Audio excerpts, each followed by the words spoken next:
Hello guys, ഇന്ന് നമുക്ക് Sunday സ്പെഷ്യലായിട്ട് എന്തോ ഉണ്ടാക്കണമെന്ന് വിചാരിച്ചിരുന്നപ്പോഴാണ് എൻ്റെ ഹസ്ബൻഡ് പറഞ്ഞത് നമുക്ക് ഗോതമ്പ് പൊടി വെച്ചിട്ട് സമോസ ഉണ്ടാക്കാമെന്ന്. അപ്പം എനിക്കത് വലിയ വശമില്ല. ഞാൻ ആദ്യമായിട്ടാണ് ഇത് ഉണ്ടാക്കുന്നത്. അപ്പം എൻ്റെ ഹസ്ബൻഡ് എന്നോട് ഹെൽപ്പിനുണ്ട്. അപ്പം നമുക്ക് ഉണ്ടാക്കി നോക്കാം. ഇതിനു വേണ്ടി ഞാൻ സാധാരണ നമ്മളുടെ റേഷൻ കടയിൽ നിന്ന് കിട്ടുന്ന ഗോതമ്പ് പൊടിയാണ് ഞാൻ എടുത്തിട്ടുള്ളത്. അതിനകത്ത് ഞാൻ നമ്മുടെ ചപ്പാത്തിക്ക് വേണ്ടുന്നത് പോലെ കുഴച്ചെടുത്തിട്ട് നന്നായി പരത്തിയെടുത്തിട്ട് തവയിൽ വെച്ച് ജസ്റ്റ് ഒന്ന് ചൂടാക്കി അപ്പുറം ഇപ്പുറം മറിച്ചും തിരിച്ചും ചൂടാക്കി ഞാൻ എടുത്തതാണ്. അതായത് ജസ്റ്റ് പകുതി ഒന്ന് വേവിച്ചെടുത്തിട്ടുണ്ട്. അപ്പോൾ അതിനകത്തേക്ക് നമ്മൾ അത് വെച്ചിട്ടാണ് നമ്മളിവിടെ സമോസകൾ ചെയ്യാൻ പോകുന്നത്. അപ്പോൾ ഇവിടെ നമ്മൾ സമോസ ഷീറ്റൊന്നും ഉപയോഗിക്കുന്നില്ല. അതിന് പകരമായിട്ട് നമ്മൾ ഈ ഒരു ഷീറ്റാണ് ഉപയോഗിക്കുന്നത്. നമ്മളുടെ ചപ്പാത്തിയുടെ ഷീറ്റാണ് ഉപയോഗിക്കുന്നത്. അത് നമ്മൾ സമോസ ഷീറ്റ് പോലെ കട്ട് ചെയ്തെടുത്തിട്ട് അതിനകത്ത് നമ്മൾ മസാല ഫില്ല് ചെയ്തിട്ട് ഈ കാണുന്ന മാവ് വെച്ചിട്ട് ജസ്റ്റ് സൈഡിലൊന്ന് മടക്കി കൊടുത്ത് ഇത് ഒട്ടിച്ചെടുക്കുകയാണ് നമ്മൾ ചെയ്യുന്നത്. ഇത് എൻ്റെ ഹസ്ബൻഡ് ചെയ്യുന്നത് പോലെ ഇത് കണക്ക് മടക്കിയിട്ട് നമ്മൾ അതിനകത്തേക്ക് നമ്മൾ മസാല ഏത് ടൈപ്പ് മസാല വേണമെങ്കിലും നമുക്ക് എടുക്കാം, ഏത് ടൈപ്പ് വെജിറ്റബിൾസ് വേണമെങ്കിലും നമുക്ക് എടുക്കാം. ഇപ്പോൾ എൻ്റെ കയ്യിലുണ്ടായിരുന്നത് കുറച്ച് പൊട്ടറ്റോയും പിന്നെ കുറച്ച് സവാളയും പിന്നെ ഒരു 2 പച്ചമുളക്, അത്രയും ഞാൻ ചേർത്തിട്ടുള്ളൂ. ഇവിടെ കുഞ്ഞുങ്ങളൊക്കെ കഴിക്കേണ്ടതുകൊണ്ട് 2 പച്ചമുളക് ചേർത്തിട്ടുണ്ട്. പിന്നെ മീറ്റ് മസാല ചേർത്തിട്ടുണ്ട്. പിന്നെ വേറെ മസാല ഒന്നും ചേർത്തിട്ടില്ല. പിന്നെ ഉപ്പും, ഇത്രയും കാര്യങ്ങളെ ഞാൻ ചേർത്തിട്ടുള്ളൂ.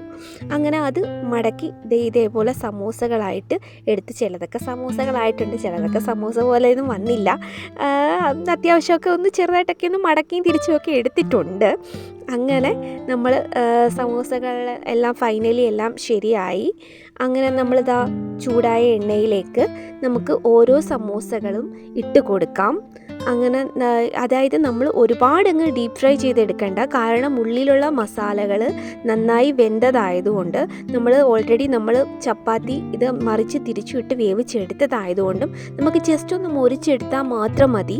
ഇത് സംഭവം അങ്ങനെ കഴിക്കുമ്പോഴാണ് നമുക്ക് കൂടുതൽ ടേസ്റ്റ് ഉണ്ടാവുന്നത്. അല്ലെങ്കിൽ നമ്മൾ ഒരുപാട് നേരം എണ്ണയിലിട്ടാൽ ഉള്ളിലുള്ള മസാലകൾ ഓൾറെഡി വെന്തത് ആയതുകൊണ്ട് പിന്നെയും എണ്ണയിൽ കിടന്ന് അത് പിന്നെയും വേവും. അപ്പോൾ പിന്നെ നമുക്ക് കഴിക്കുമ്പോൾ ആ ഒരു ടേസ്റ്റ് കിട്ടത്തില്ല. ഒരുമാതിരി ഉള്ളിലിരിക്കുന്ന ആ ഒരു മസാലകളെല്ലാം ഒരുമാതിരി പായസം പോലെ ആയിപ്പോവും. അതുകൊണ്ട് നമ്മളത് ജസ്റ്റ് ഒന്ന് മുരിച്ചിട്ട് അപ്പുറവും ഇപ്പുറവും തിരിച്ച് ഇട്ട് മുരിച്ചിട്ട് അങ്ങ് എടുക്കുകയാണ് ചെയ്യേണ്ടത്.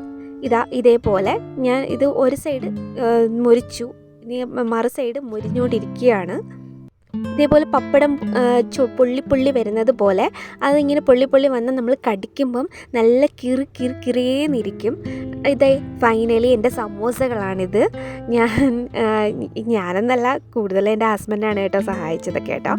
അങ്ങനെ ഒരുപാട് എണ്ണയൊന്നും കുടിച്ചിട്ടില്ല. ഞാൻ ഇതിനു വേണ്ടി എടുത്തത് നമ്മുടെ സാധാ സൺഫ്ലവർ ഓയിലാണ്. അപ്പോൾ സൺഫ്ലവർ ഓയിൽ ആയതുകൊണ്ട് നമുക്ക് കൂടുതൽ എണ്ണ കുടിച്ചില്ല. പക്ഷേ വെളിച്ചെണ്ണയായിരുന്നെങ്കിൽ ഒരുപാട് ഓയിൽ വേണ്ടി വന്നേനെ. ഇപ്പം നമ്മളുടെ വെളിച്ചെണ്ണയുടെയൊക്കെ വിലയുടെയൊക്കെ അനുസരിച്ച് നോക്കുമ്പോൾ നമുക്ക് സാധാരണ പാം ഓയിലോ അല്ലെങ്കിൽ സൺഫ്ലവർ ഓയിലോ വെച്ച് ചെയ്യുന്നതായിരിക്കും ഉത്തമം. അപ്പം വൈകുന്നേരങ്ങളിൽ ഇതേപോലെ ഒരു കട്ടൻ ചായയും ഇതേപോലെ ഒരു കടിയും ഉണ്ടെങ്കിൽ എല്ലാവർക്കും ഇഷ്ടമല്ലേ? അപ്പോൾ പിന്നെ ഇത്രയേ ഉള്ളൂ. ഞാൻ ഫൈനലി ഒന്ന് ടേസ്റ്റ് ചെയ്ത് നോക്കുകയാണ് ഗൈസ്. കൊള്ളാം, കുഴപ്പമില്ലാന്ന് തോന്നുന്നു. ഒരു സമൂസ പോലെ അല്ലെങ്കിൽ നമുക്ക് ആ ഗോതമ്പ് പൊടി വെച്ചുണ്ടാക്കിയത് കൊണ്ട് ഒരു ചപ്പാത്തി മടക്കിയിട്ട് അതിനകത്ത് നമ്മൾ മസാല വെച്ച് കടിച്ച് തിന്നുന്ന ഒരു ടേസ്റ്റ്.